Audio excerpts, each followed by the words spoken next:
انا انزلناہ فی لیلۃ مبارکہ، ہم نے اس قرآن کو نازل کیا برکت والی رات میں. اور سورہ قدر میں ہے انا انزلناہ فی لیلۃ القدر، ہم نے قدر کی رات میں اس کو نازل کی. اور دونوں جگہ قرآن میں ہے تنزل الملائکۃ والروح فیہا من کل امر باذن ربہم من کل امر، کہ فرشتے اس رات میں اللہ کے حکم کو لے کر نازل ہوتے ہیں.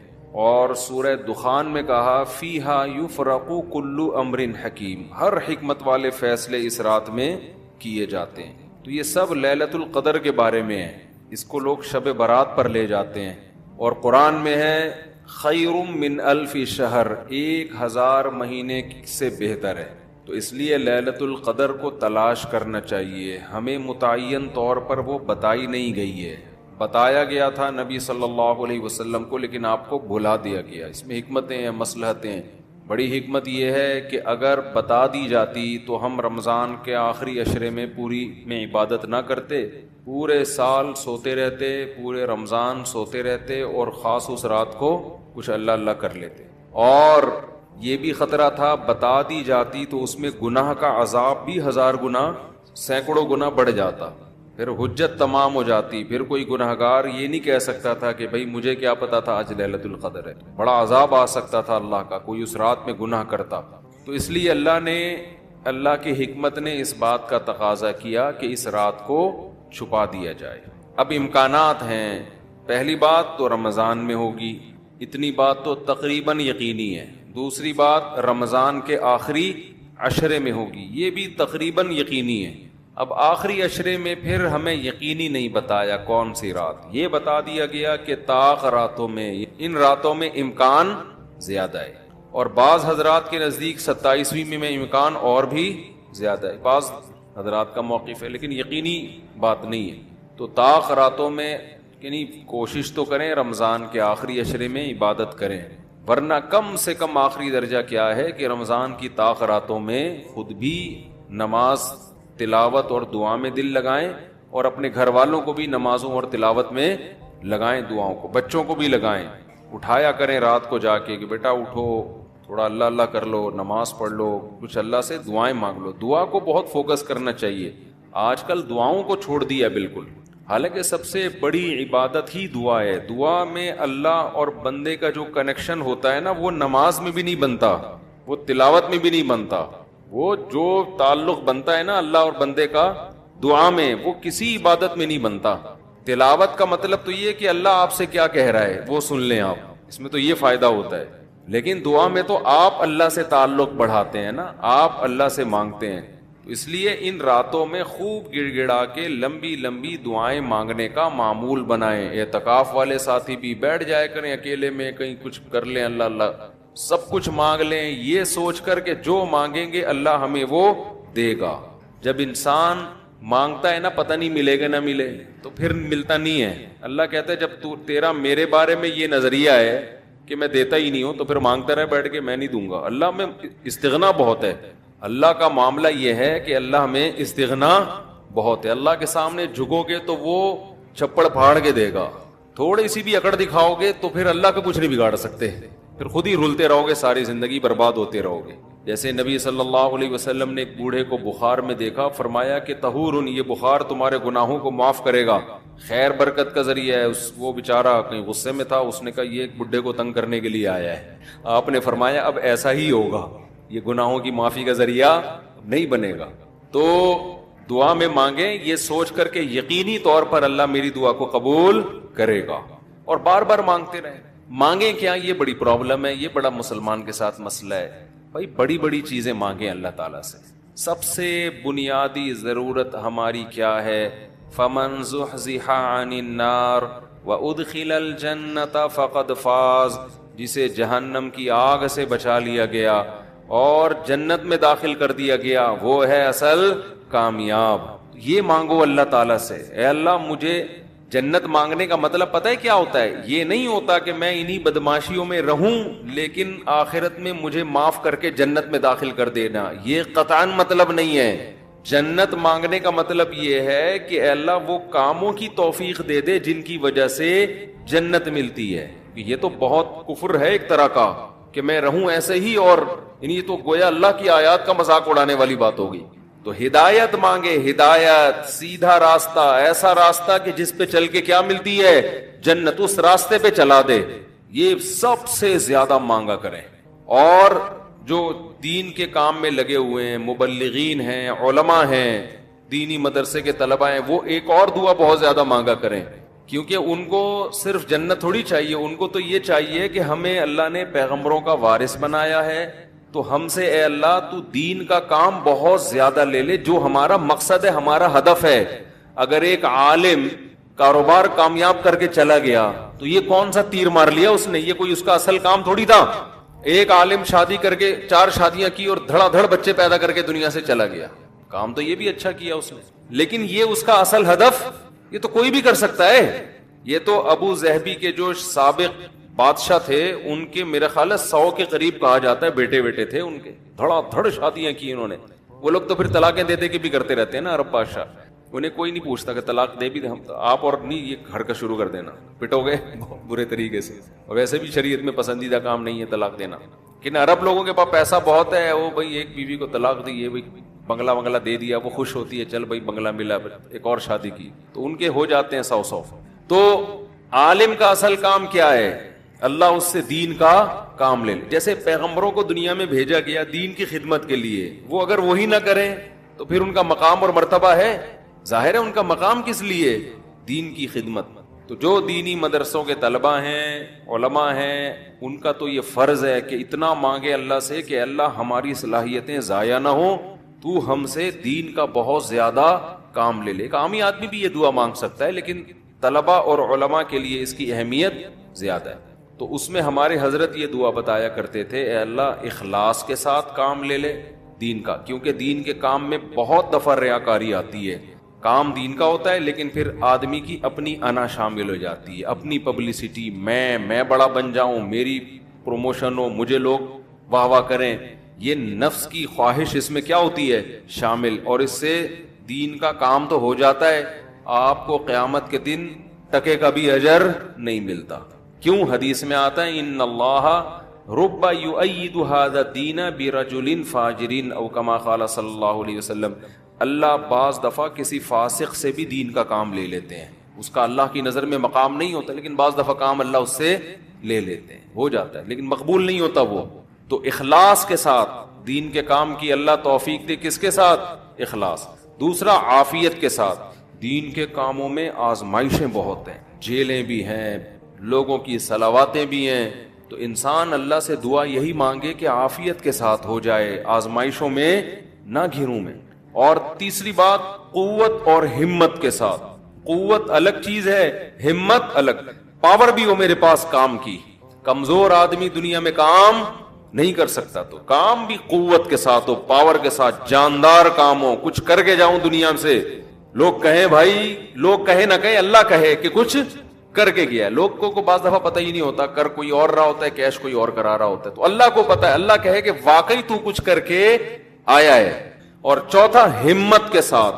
طاقت ہوتی ہے، بہت سے طاقتور ہم نے دیکھے ہیں سستی کی وجہ سے کام نہیں کر رہے ہوتے، پوستیوں کی طرح پڑے رہتے ہیں. وہ پاور بھی ہوتی ہے، بولنے کی طاقت، چلنے کی طاقت، دوڑنے کی طاقت، لیکن کیا ہر دوڑنے والا دوڑتا بھی ہے؟ اس کے لیے ہمت بھی تو چاہیے نا. کمزور میں ہمت ہوتی ہے، طاقت نہیں ہوتی. طاقتور میں، یعنی اگر کمزور میں ہمت ہو، طاقت نہ ہو، وہ بھی کسی کام کا نہیں. آپ میں طاقت ہے مگر ہمت نہیں ہے، آپ بھی کسی کام کے نہیں ہے.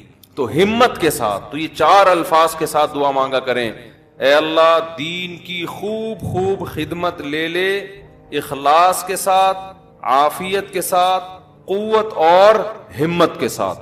اتنی خدمت کہ میں دین کے کاموں میں کسی سے پیچھے نہ رہوں، کیونکہ مقابلہ کمپٹیشن ہے.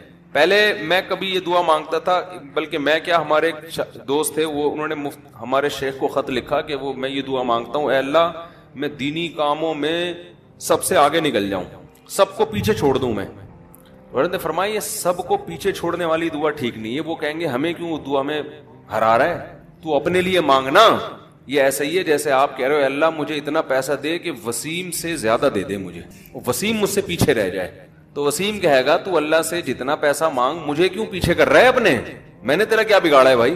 تو حضرت نے دعا کے الفاظ چینج کروائے، ان سے کہا یوں نہ مانگا کرو کہ میں سب کو پیچھے چھوڑ دوں، بلکہ یوں دعا مانگو میں کسی سے پیچھے نہ رہوں، مجھے اپنے آگے نکلنے کی فکر ہے، دوسروں کو پیچھے چھوڑنے کی نہیں ہے. تھوڑی سی ورڈنگ صحیح کر لو اپنی. تو یہ دو دعائیں بہت مانگا کریں. اپنی اولادوں کے لیے مانگ لے، مجھے ایسی اولاد دے دے جو نیک اور صالح ہو، دین کی خدمت کرے. اللہ کی نظر میں دیکھو، آپ کی اولاد مالدار ہے نا، آپ تو خوش ہوتے ہو میرا بچہ کتنا بڑا منگلا، اللہ کی نظر میں اس کی ویلیو 2 ٹکے کی بھی نہیں ہے. اگر اللہ کی نظر میں ان پیسوں کی، گاڑی بنگلے کی کوئی 2 ٹکے کی حیثیت ہوتی نا، تو موسیٰ کلیم اللہ کو اللہ سب سے زیادہ مال دیتا، سب سے زیادہ مال. اور فرعون تانے کیا دیتا تھا حضرت موسیٰ کو؟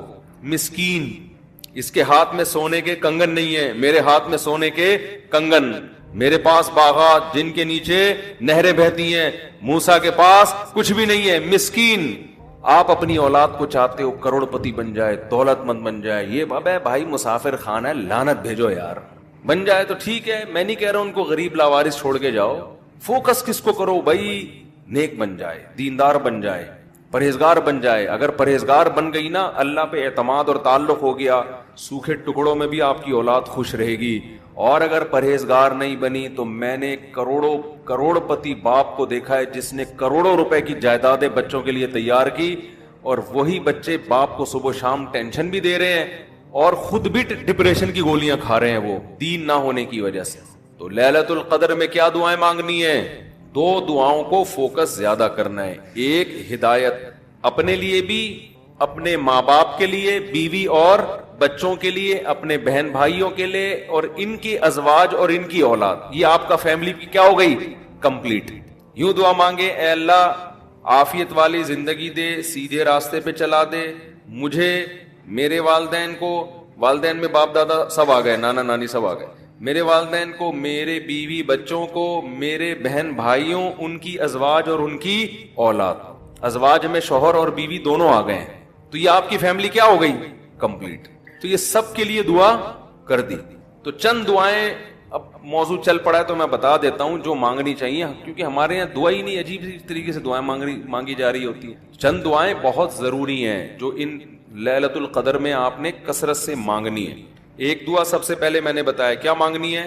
ہدایت. بلکہ اس سے بھی پہلے اپنے گناہوں کی مغفرت، کیونکہ گناہ دعا کی قبولیت میں آڑ بنتے ہیں. اللہ کہتے ہیں تو میری تو کچھ بھی نہیں مانتا اور اپنی مجھ سے منوا رہا ہے، میں جب تجھے آزمائش میں ڈالتا ہوں تو کچھ بھی نہیں کرتا.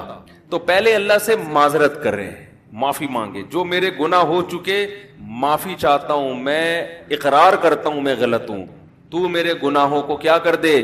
معاف. یہ بار بار مانگے اللہ سے. یہی ہے انک عفو تحب العفو فاعف عنا. اور دل میں نیت کریں اللہ میں تجھ سے وعدہ کرتا ہوں آئندہ میں گناہ نہیں کروں گا. شیطان ایسے موقع پہ کہے گا ہبے تو کر لے گا، تو کیوں جھوٹے وعدے کر رہا ہے؟ تو شیطان کو بولے تو اور میں جانوں اللہ جانے تجھے کباب میں ہڈی بن کے تجھے کیا تکلیف ہو رہی ہے. یہ شیطان نا ایسے موقع پہ یہ کرواتا ہے تاکہ منہ سے بات بھی اچھی نہ نکالو آپ. شیطان آئے گا اور کہے گا کہ بھائی تو دعائیں مانگ رہا ہے کہ تو میں دوبارہ نہیں کروں گا، تو نے کرنا تو ہے یہ کام دوبارہ، کیوں اپنے آپ کو دھوکہ دے رہا ہے؟ تو آپ شیطان سے کیا بولو، بھائی میرا معاملہ اللہ کا معاملہ، تیرے کو بیچ میں تکلیف کیا ہو رہی ہے؟ جیسے میں جب شادی کر رہا تھا تو لوگ محلے والے کہہ رہے تھے مفتی صاحب کو کیا ہو گیا، پھر تیسری شادی کر رہے ہیں. تو ایک صاحب نے کہا بھائی اپنے خرچے پہ کر رہے ہیں، لڑکی کے ابا راضی ہیں، تو آپ کو تکلیف کیا ہو رہی ہے؟ ان کے گھر والوں کو ہو تو سمجھ میں آتا ہے. تو یہی بات شیطان کو سمجھا دیا کرے. صحیح ہے، یہ وسوسے ڈالتا ہے شیطان عمل سے روکنے کے لیے. تو بھائی جب بعد میں خدا نخواستہ ہو گیا تو دوبارہ توبہ کر لیں گے. اب یہ تھوڑی کہ اگر ہونے کا خطرہ ہے تو ہم کوئی اچھا کام ہی نہ کریں، باقی اچھے عمل بھی چھوڑ دیں اس چکر میں کہ ہم سے تو گناہ ہو جاتا ہے تو اب ہم کیا، ہمیں کیا بھائی، ہو جاتا ہے تو جب ہوگا تو دیکھا جائے گا، ابھی تو نہیں ہو رہا نا، ابھی تو جذبہ ہے نہیں کریں گے بس. تو پہلے کیا کرنا ہے؟ گناہوں سے توبہ، اس کے بعد ہدایت کی دعا. سب سے بڑی ضرورت کیا ہے؟ سیدھے راستے پر چلنے کی توفیق. اس میں اپنے لیے، بیوی بچوں کے لیے، اپنے والدین اور بہن بھائی اور ان کی ازواج اور اولاد، یہ پورا بڑے بڑے رشتے کور ہو گئے اس میں، ٹھیک ہے نا. پھر تیسرے نمبر پر دین کی خدمت کی دعا کہ اللہ ہم سے دین کا بہت کام لے لے، کیونکہ علماء کے لیے تو سب سے بڑا کی فضیلت ہی یہی ہے کہ اللہ ان سے دین کی خدمت لے لے. وہ دنیا میں کاروبار کے لیے نہیں ہے، شادیوں کے تو ایک ضمنی چیز ہے، اس کے لیے شادیوں کو پروموٹ کرنے کے لیے ضرور ہے کیونکہ وہ بھی دین کا ایک حصہ ہے. تبھی ہمارے حضرت مفتی رشید احمد صاحب کہتے تھے علماء کو خود شادیاں نہ کرو, لوگوں کو ترغیب دو. لوگ کہتے تھے حضرت ترغیب کیسے دیں جب خود نہیں کرے گا, خود کرو گے تو دین کے کام کے قابل نہیں رہو گے. اتنے جھگڑے ہوں گے نا کہ بس اسی کام کے رہ جاؤ گے اور کسی کام کے نہیں رہو گے. البتہ یہ سنت ہے ضروری تو لوگوں کو ترغیب دو, لیکن وہی بات ہے کہ ایسے ترغیب دیں لوگ کہیں گے خود کر نہیں رہا. تو دوسری دعا کیا کرنی ہے, اے اللہ دین کا کام مجھ سے بہت زیادہ لے لے. تاجر ہے وہ بھی دعا کر سکتے, دین کا کام لے لے, اللہ اس کے مال سے مدارس بنوا دے, مسجدیں بنوا دے, یتیم خانے کھلوا دے, تو کتنی بڑی بات ہے. چوتھی دعا عافیت کی, یہ نہ مانگا کرے اللہ مجھے مال و دولت دے دے, اے اللہ میری تنخواہ 2 کروڑ کروا دے.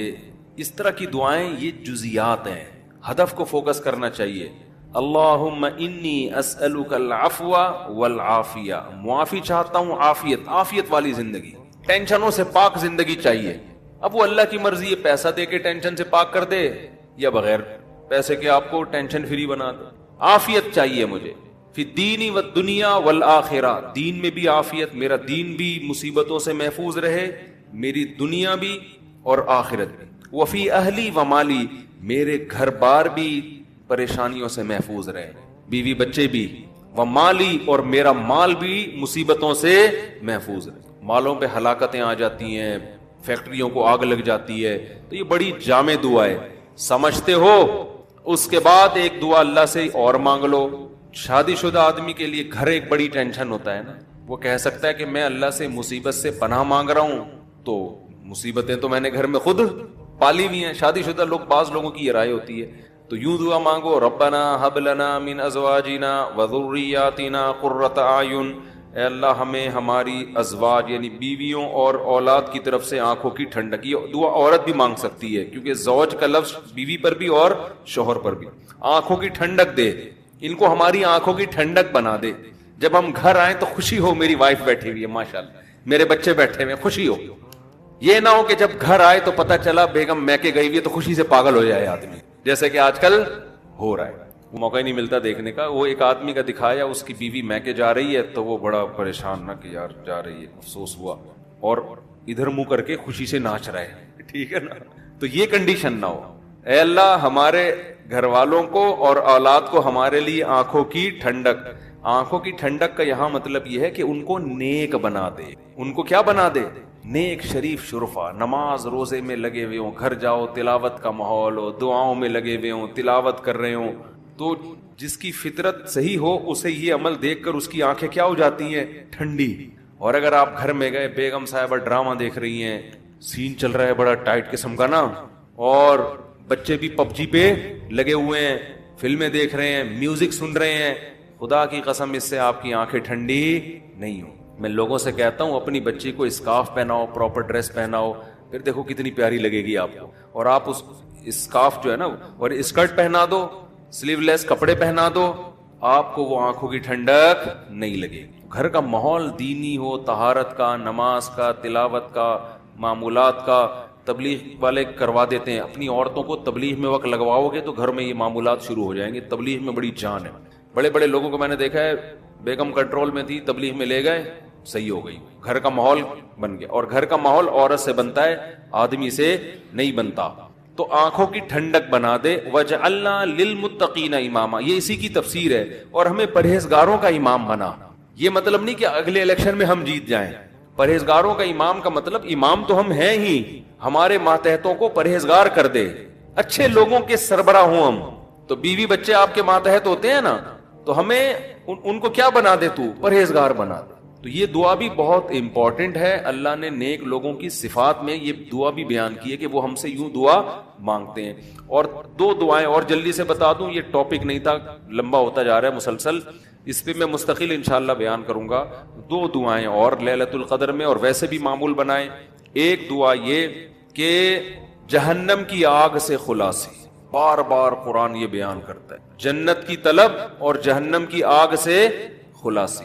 قرآن بار بار کہتے ہیں ہمارے نیک بندوں کے دل میں جنت کی اتنی لالچ ہے کہ راتوں کو اٹھ اٹھ کے اللہ کو پکارتے ہیں کہ اللہ ہمیں اس جنت کا وارث بنا دے, محروم نہ کرنا اس جنت سے.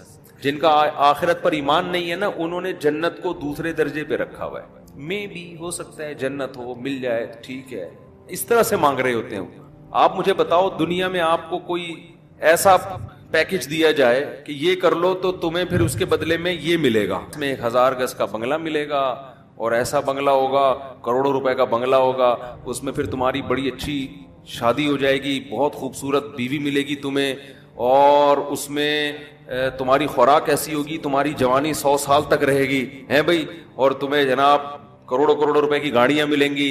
یعنی جنت کے 10ویں حصے کی بات اگر ہم سے کی جائے دنیا میں, تو میرا خیال ہے سارا دن اس کی تلاش اور طلب کے علاوہ ہمارا کوئی کام نہیں ہوگا, کیونکہ یقین ہے نا اس دنیا کو دیکھا ہوا ہے, آخرت کو دیکھا نہیں ہے. تو اللہ تعالیٰ کہتے ہیں کہ ہمارے نیک بندے راتوں کو اٹھ کے اللہ سے کیا مانگتے ہیں؟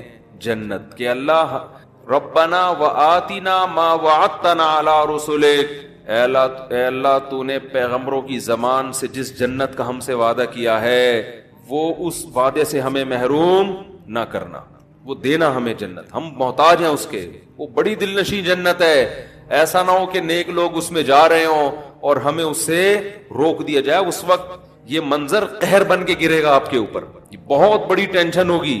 اور جہنم کی آگ سے پناہ, ربنا صرف عنا عذاب جہنم, جہنم کی آگ کو ہم سے دور کر دے. تو یہ چند دعائیں ہیں جو مانگا کریں پابندی کے ساتھ. سمجھتے ہو کہ نہیں سمجھتے؟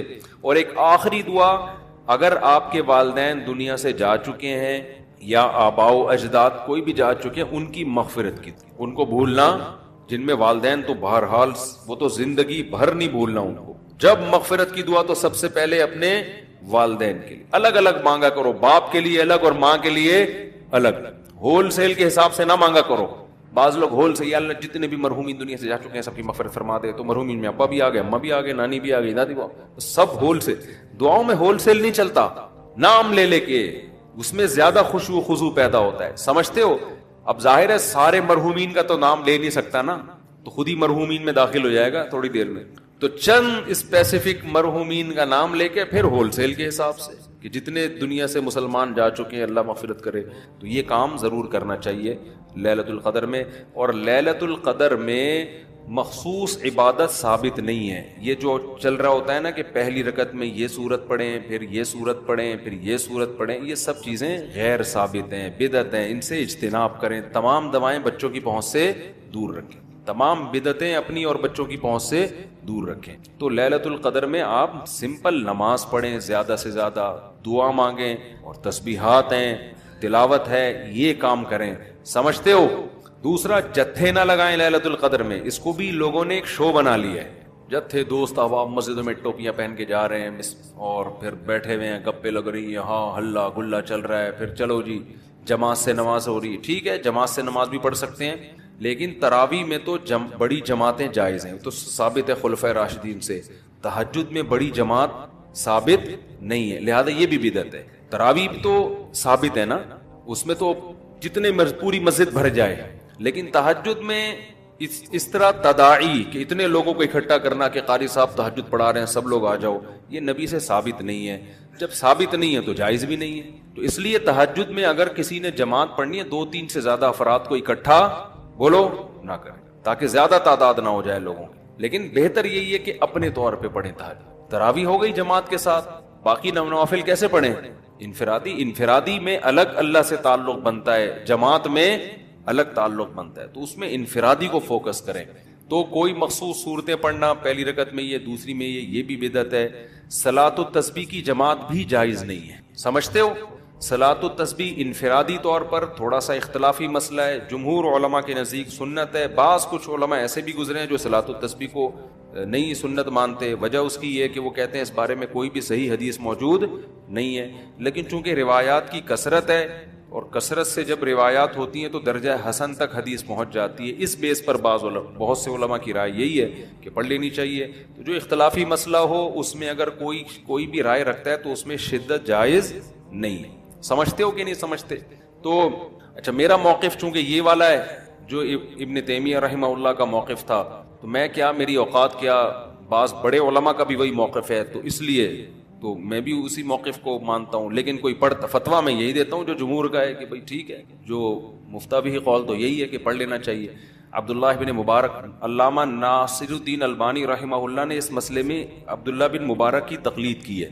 ان کی نظر میں بھی اس بارے میں کوئی حدیث صحیح نہیں ہے، لیکن چونکہ عبداللہ بن مبارک سے اس کی سنیت منقول ہے تو انہوں نے اس مسئلے میں تقلید کی ہے. کس کی؟ عبداللہ ابن مبارک کی، کہ اتنے بڑے آدمی پڑھتے تھے تو ٹھیک ہے. تو خیر کہاں سے لمبی بات چلی گئی. تو لیلۃ القدر میں دعائیں مانگنی ہیں اور گناہوں سے معافی. تو گناہوں سے معافی میں گناہ دماغ میں ہوں گے تو معافی مانگے گا نا. تو پہلے اپنے گناہوں کے بارے میں سوچنا بھی ہے کہ میرے اندر خرابیاں ہیں کیا. تو there are two types of خرابیز. خرابیوں کی کتنی قسمیں ہیں؟ دو. ایک اللہ سے معاملہ ٹھیک نہیں ہے، ایک اللہ کے بندوں سے. تو اللہ سے جو معاملہ ٹھیک نہیں ہے، فرض نماز آپ کے ذمے، روزے آپ قضا کر رہے ہیں، بد نظری کر رہے ہیں، سود کھا رہے ہیں، زنا کر رہے ہیں، انٹرنیٹ پر فحش فلمیں دیکھ رہے ہیں، داڑھی کاٹ رہے ہیں اور ازار ٹخنوں سے نیچے رکھتے ہیں اور زکوٰۃ نہیں دیتے. یہ سب کس کے حقوق ہیں؟ اللہ کے. حج نہیں کیا، فرض ہوا ہوا ہے آپ کے اوپر. اور مخلوق کے حقوق کیا ہیں؟ سب سے پہلے دیکھنا ہے وراثت تو پھوڑ پھاڑ کے نہیں بیٹھا ہوا میں کہیں. ابا کا انتقال ہو گیا، ایسا تو نہیں میں کسی کا حصہ کھا رہا ہوں. بہن کے حقوق میں آتا ہے نا، وراثت پھوڑ پھاڑ کے بیٹھا ہوا ہے تو بھائی سب سے پہلے بہن کی وراثت اس کے حوالے. بڑا بھائی ہے تو چھوٹے بھائیوں کا حق تو نہیں کھا رہا، سمجھتے ہو؟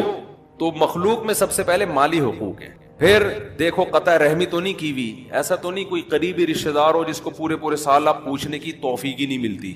تو قریبی رشتہ داروں کو منا لو، تھوڑا سا ہیلو ہائے کر لو، سلام دعا کر لو ان سے، کیا جا رہا ہے اس میں. تو یہ موٹے موٹے رشتہ داروں کے حقوق یہ سوچ کے اللہ سے توبہ کر لو اور وہ حقوق ادا کر لو. پھر لیلۃ القدر لیلۃ القدر بنے گی. جس طرح سے آج کل لیلۃ القدر منائی جا رہی ہے نا، حالانکہ وہ منانے کی چیز نہیں ہے، لیکن جس طرح سے منائی جا رہی ہے اس طرح تو بھائی ہزاروں لیلۃ سلام ہی حتی مطلع الفجر. یہ سلامتی ہے یہ رات یہاں تک کہ فجر طلوع ہو جائے، یعنی سحری کا وقت ختم ہو جائے. اس بارے میں ایک چیز تو لوگ بہت زیادہ جو پوچھتے ہیں کہ لیلۃ القدر تو ہر ملک میں الگ الگ ہوتی ہے. آج یہاں 27ویں ہے، سعودیہ میں کیا ہے 28ویں. تو اس بارے میں خوب سمجھ لیں کہ جتنی عبادتیں شریعت نے ہمیں دی ہیں اور ان کے وقتوں کے جو فضائل بیان کیے ہیں وہ ہر ملک کے اسی حساب سے ہوں گے. اللہ نے حکم دیا اقیم الصلاۃ لدلوک الشمس، سورج کے ڈھلکتے ہوئے نماز پڑھو. سورج طلوع ہونے سے پہلے فجر کی نماز. تو آپ جہاں نماز پڑھ رہے ہوگے وہاں کا سورج مراد ہوگا یا جاپان کا؟ بولو نا بھائی کیا ہو گیا؟ بھائی جاپان میں ہو تو جاپان میں سورج طلوع ہو رہا ہے، پاکستان میں ہو تو پاکستان میں. ابھی جاپان میں تو پتہ نہیں کیا ٹائم ہو رہا ہوگا. تو جیسے نمازوں کے اوقات ہر ملک کے اپنے حساب سے ہوتے ہیں. سعودی عرب میں فجر کا ٹائم جب داخل ہوتا ہے تو ہمارے ہاں فجر گزر چکی ہوتی ہے، اشراق کا وقت بھی ختم ہو چکا ہوتا ہے. تو اب کوئی کہے کہ میں سعودیہ کے حساب سے چلوں گا، تو سعودیہ میں تو بھائی فجر کی نماز جب آپ ہو رہی ہوتی ہے تو یہاں سورج طلوع، بلکہ یہاں جب فجر ہو رہی ہوتی ہے وہ تو پیچھے ہے نا 2 گھنٹے. ہاں یہاں سورج طلوع ہو چکا ہوتا ہے. وہاں عشاء کی نماز ہوتی ہے، وہاں مغرب کی ہوتی ہے اور یہاں عشاء کی ہو رہی ہوتی ہے. تو جیسے نمازوں میں ہر ملک کا اپنا ایک طریقہ ہے، اپنے وقت ہیں، تو ایسے ہی جو سال کی تاریخیں ہیں، عید ہے، بقرعید ہے، یوم عرفہ ہے، لیلۃ القدر ہے، آخری عشرہ ہے، یہ سب اس ملک کے حساب سے ہو. جیسے جیسے جس ملک میں عشاء کا وقت داخل ہوا تو اللہ نے جو خاص پیکج رکھا ہوا ہے اپنے بندوں کے لیے، وہ پیکج اس ملک کے لیے اسٹارٹ ہو گیا. ہر نیکی کا ثواب ہزاروں گنا بڑھا دیا گیا. تو لیلۃ القدر رمضان کے آخری عشرے میں، اور رمضان کے آخری عشرے میں طاق راتوں میں امکان زیادہ، اور 27ویں میں اور بھی زیادہ. سمجھ رہے بات کو؟ اور آج کون سی رات ہے؟ 27ویں رات ہے. تو اس بات کا بہت امکان ہے کہ آج کون سی رات ہو؟ لیلۃ القدر. اس رات میں جس ملک میں یہ رات ہوگی وہاں فرشتوں کا نزول ہوگا، اور خاص طور پر جبریل علیہ الصلوۃ والسلام کا نزول. جیسے پیغمبروں میں سب سے افضل پیغمبر محمد صلی اللہ علیہ وسلم ہیں، تو فرشتوں میں سب سے افضل فرشتے کون سے ہیں؟ جبریل، جن کو اللہ نے روح الامین قرار دیا، مقدس روح. روح کیوں کہا؟ روح اس لیے کہا کہ روح جب ہماری باڈی میں ہوتی ہے تو ہماری باڈی زندہ ہوتی ہے، تو جبریل علیہ الصلوۃ والسلام ہماری روح کے لیے روح کو طاقت بخشنے کا ذریعہ بنتے ہیں، کیونکہ وہ وحی لے کر آئے اور وحی سے ہماری روحانی قوت، بولو نا بھائی، بڑھتی ہے۔ روحانی قوت کس سے بڑھتی ہے؟ وحی سے۔ عبادات ہمیں پتہ چلی وحی کے ذریعے، روزے ہمیں پتہ چلے وحی کے ذریعے۔ یہ آسمان سے کون سارے پیغام زمین پر نبی کے پاس لے کر آیا؟ جبریل علیہ السلام۔ جبریل نے نبی کو بتایا کہ شہر رمضان الذی انزل فیہ القرآن، اللہ کا کلام جبریل نے لیا اور جبریل علیہ السلام نے ہمارے نبی صلی اللہ علیہ وسلم کے دل پہ یہ کلام نازل کیا۔ تو ہمیں جو پتا چلا کہ رمضان میں روزے رکھنے ہیں، یہ ہمیں نبی سے پتا چلا، اور نبی کو کس سے پتا چلا؟ جبریل علیہ السلام سے۔ نماز کا ہمیں پتا چلا نبی سے، اور نبی کو کہاں سے؟ کیا ہو گیا بھائی؟ پرابلم؟ تو نبی کو کہاں سے پتا چلا؟ جبریل علیہ السلام سے۔ تو ہر جتنی بھی وحی آ رہی ہے نا، ساری ڈائریکٹ کہاں سے؟ جبریل کے ذریعے۔ تو ان کے ذریعے ہماری روح کو کیا مل رہی ہے؟ تقویت، طاقت مل رہی ہے روح کو۔ تو وہ کیونکہ یہ رات روحانی ترقی کا ذریعہ ہے، تو اللہ نے اس رات میں جبریل علیہ السلام کو زمین پہ اتارا، تاکہ جس فرشتے کی مناسبت ہے نا اس رات سے، وہ فرشتے اس زمین پر نازل ہوں۔ دیکھو بھائی، لیلۃ القدر میں جو دعا ہم نے مانگنی ہے، اس میں سب سے زیادہ فوکس اس دعا کو کرنا ہے کہ ہماری زندگی سے گناہ چھوٹ جائیں۔ لوگ گناہ چھوڑنے کے لیے تیار نہیں۔ پچھلی امتوں پر جو اللہ کی طرف سے عذاب آئے، وہ تہجد چھوڑنے کی وجہ سے نہیں آئے، اشراق چھوڑنے کی وجہ سے نہیں آئے۔ وہ جو عذاب آئے تھے وہ گناہ کی وجہ سے آئے تھے۔ قوم لوط علیہ السلام پر عذاب کیوں آیا؟ لڑکوں سے فیلی کا گناہ کر رہے تھے۔ قوم سمود پر عذاب کیوں آیا؟ ناپ تول میں کمی، تنخواہ پوری لیتے، کام ادھورا کرتے۔ آج ہر آدمی یہی کر رہا ہے، دفتر میں کام پورا نہیں کرے گا، تنخواہیں پوری لی جا رہی۔ پولیس میں سب سے ایماندار وہ آفیسر سمجھا جاتا ہے جو رشوت نہیں لیتا، حالانکہ اتنا کافی نہیں ہے، بلکہ یہ بھی ضروری ہے کہ اپنی ڈیوٹی ٹائم پہ دیتا ہو۔ بھائی رشوت لینا بھی حرام ہے، لیکن کام کیے بغیر تنخواہ لینا کہاں سے جائز ہو گیا ہے بھائی؟ گورنمنٹ کے اداروں میں جو اسکول اور یونیورسٹیاں ہیں، وہاں پروفیسر حضرات اور ٹیچرز اگر وہ دل جمعی کے ساتھ بچوں کو نہیں پڑھا رہے ہیں اور سیلری پوری لے رہے ہیں، تو وہ سیلری قوم سمود میں داخل ہوگا کہ نہیں ہوگا؟ کہ کام ادھورا، اور جب حق لینے کی باری آئی پورا، اور دینے کی باری آئی تو اس میں ڈنڈی مارتے ہیں۔ کتنا قرآن مجید نے والدین کا حق بیان کیا ہے۔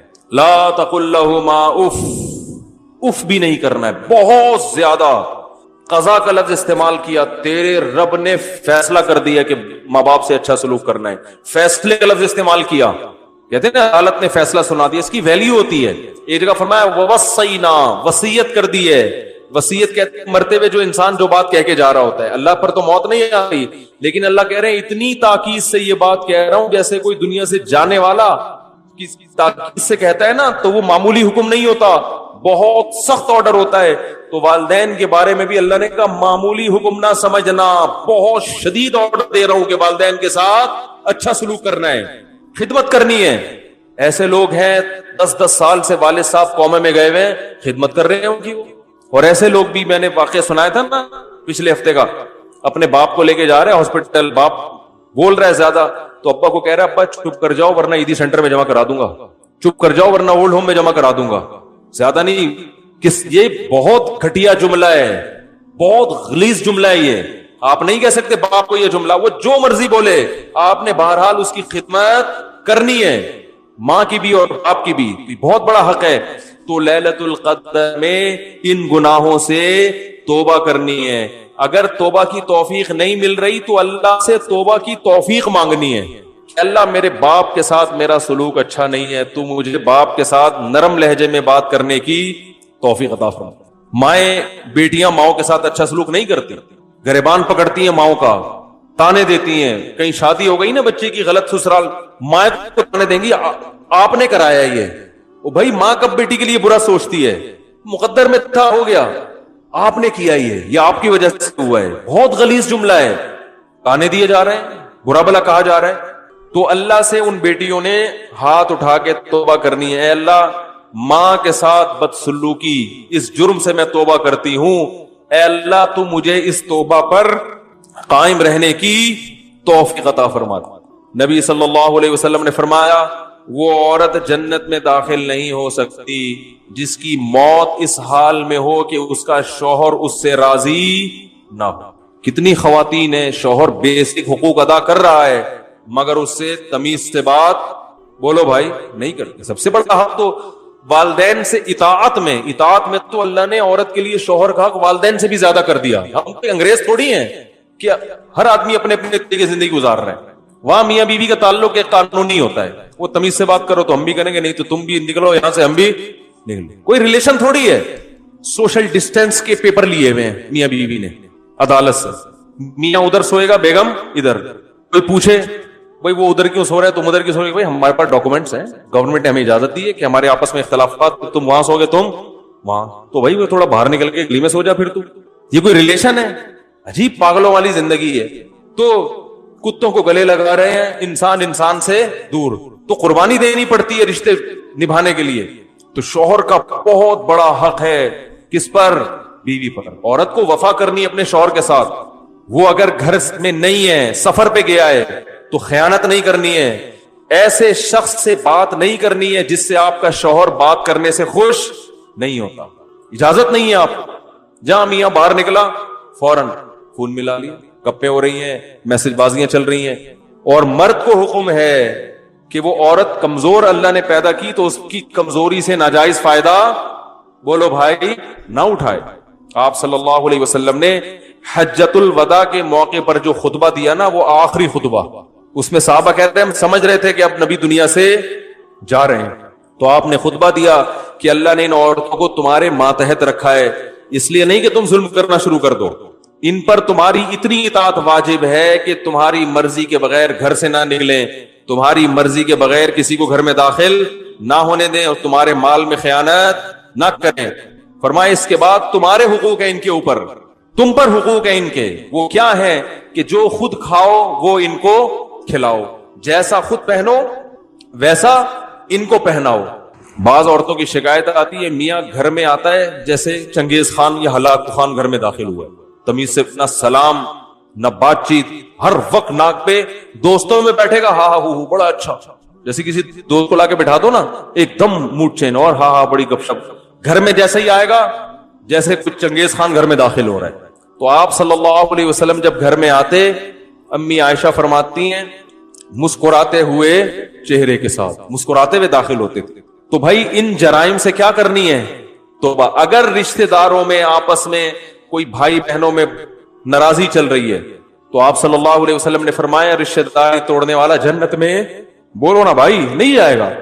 سگے بھائی سے ناراضی ہے, سال ہو گیا 2 سال ہو گئے, بھائی بھائی سے بات نہیں کر رہا, بہنوں میں لڑائی ہوئی ہے. بھائی جب الگ الگ شادی ہو گئی, الگ الگ رہ رہے ہیں, لڑکے کیا کرنا ہے, تم پہل کر کے دوستی کر لو. یا تو ایک ساتھ رہ رہے ہوتے ہیں نا, ہر وقت چپکے ہوئے پھڈے ہو رہے, تو ہم پھر خود ہی کہتے ہیں کہ سائٹ سوشل ڈسٹینس کا جو ہے نا سرٹیفکیٹ بنوا لو, پھر ہم خود مشورہ دیتے ہیں.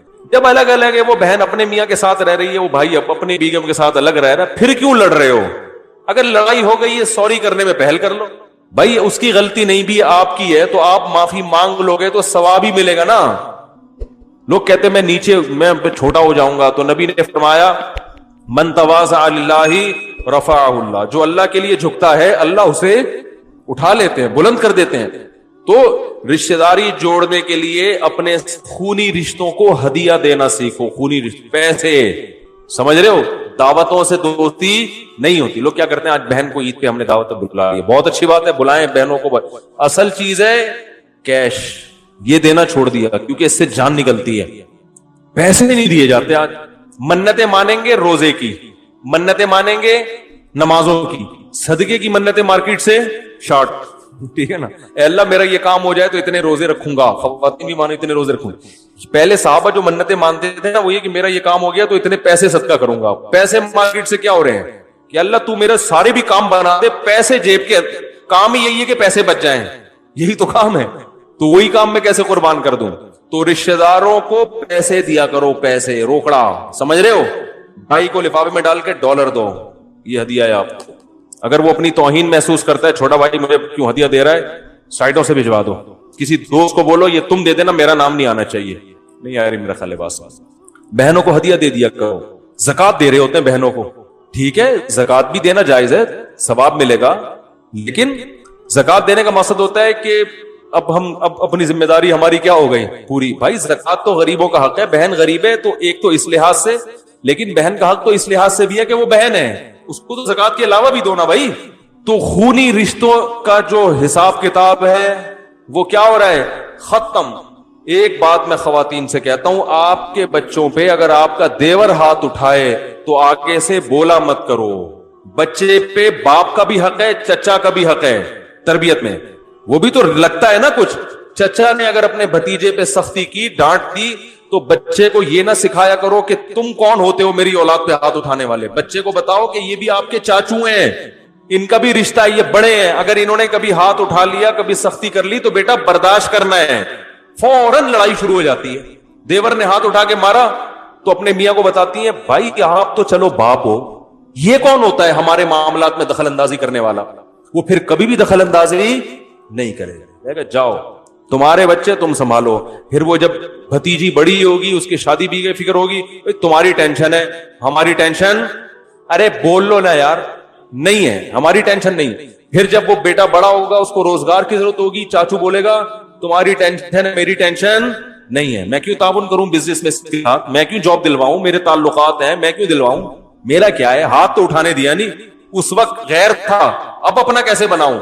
ہم تو بھائی اپنے باپ سے بھی پٹے ہیں الحمدللہ، ابا سے تو بہت ہی پٹے ہیں، تمیز سے، طبیعت سے، اماں سے بھی پٹے ہیں، بھائیوں سے بھی پٹے ہیں، اور ہمارے بچے ہیں، ہمارے بھائی ان کو ڈانٹ دیں، ہم نے تو کبھی نہیں کہا کہ بھئی کیوں، ہم تو کہتے ہیں آؤ کبھی ڈانٹو کبھی پٹو اپنے بھائیوں کو۔ ہمارا ابھی بھی بیان سننے میں تو بھائی کبھی کٹ لگائیں یار بچوں کی، ہمیں بھی اچھا لگے گا، بچوں کو احساس ہوگا بھائی یہ بھی کچھ لگتے ہیں۔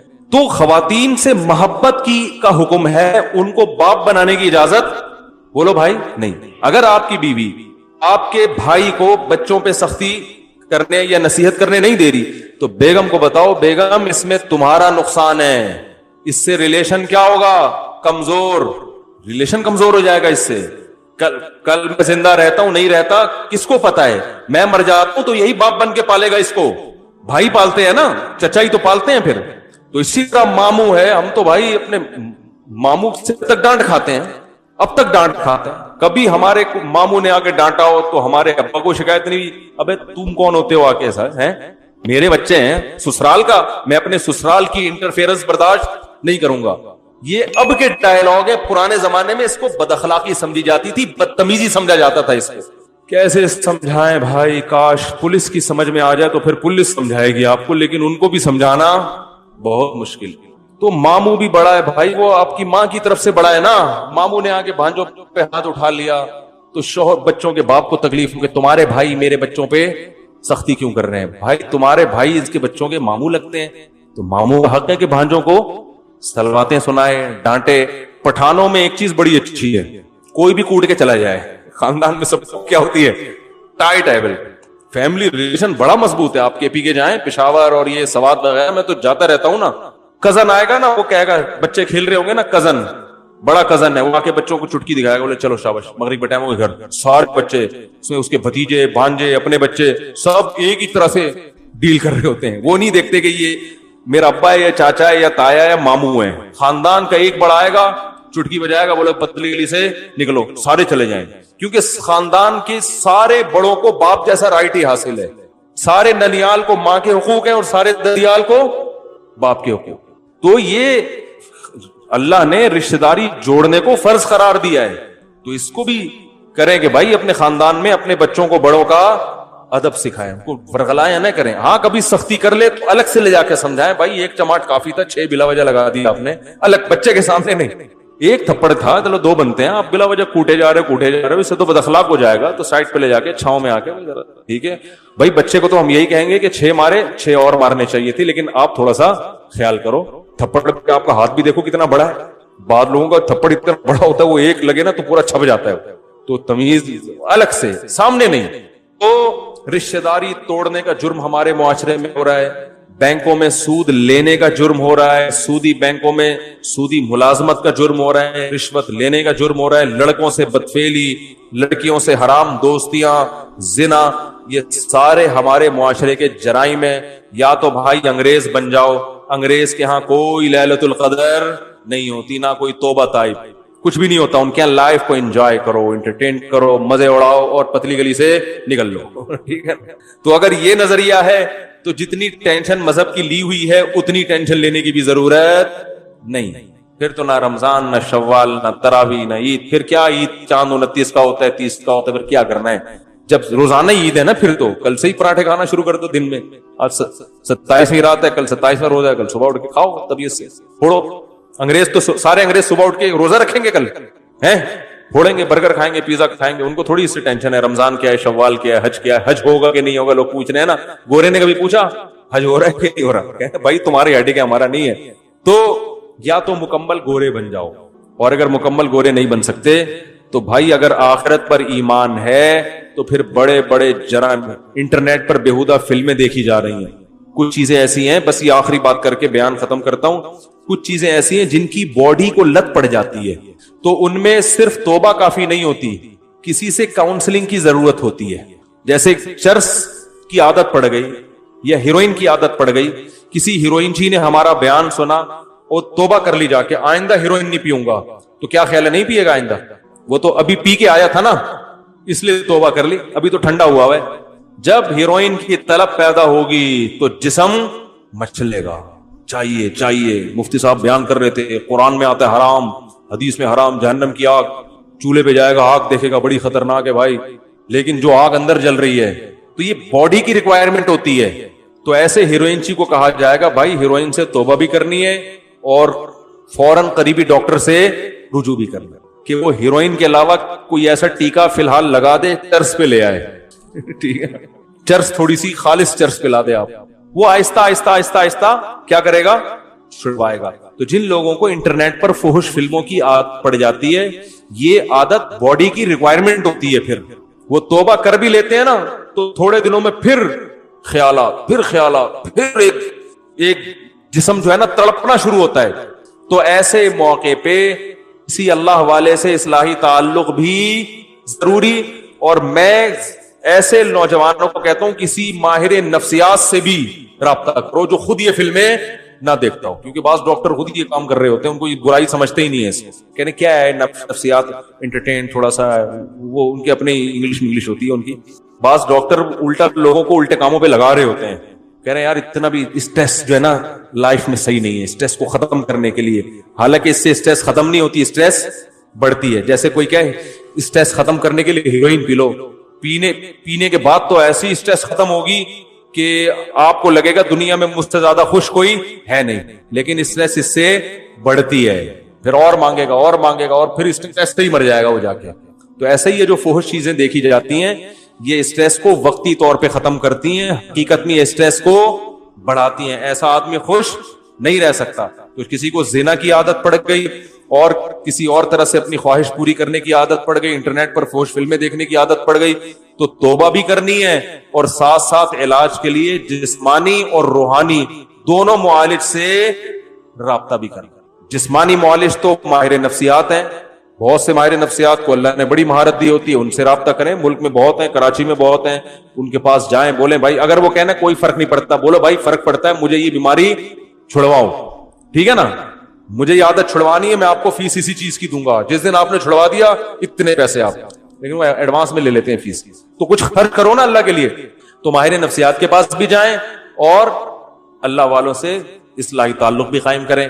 کسی بزرگ سے بیعت ہو, ان کو بتائیں. تو آپ کو ایک نسخہ میں ویسے ہی بتا دیتا ہوں کہ کوئی بزرگ نہیں مل رہے, بزرگ بھی مارکیٹ سے شارٹ چل رہے ہیں آج کل. لوگ کہتے ہیں حالانکہ ہول سیل کے حساب سے بزرگ موجود ہیں, لیکن کسی بزرگ سے مناسبت ہونے میں ٹائم لگتا ہے. پھر بزرگوں کے پاس رش اتنا ہے کہ وہ نمبر ہی نہیں آتا لوگوں کا کہ وہ آپ کو ٹائم دے. تو اس میں پھر یہ ہے کہ اگر آپ کے ساتھ کوئی ایسا مسئلہ ہے تو بھائی کچھ علاج میں بتا دیتا ہوں. سب سے پہلا, تبلیغ میں 4 مہینے کے لیے نکل جاؤ. ایسی کی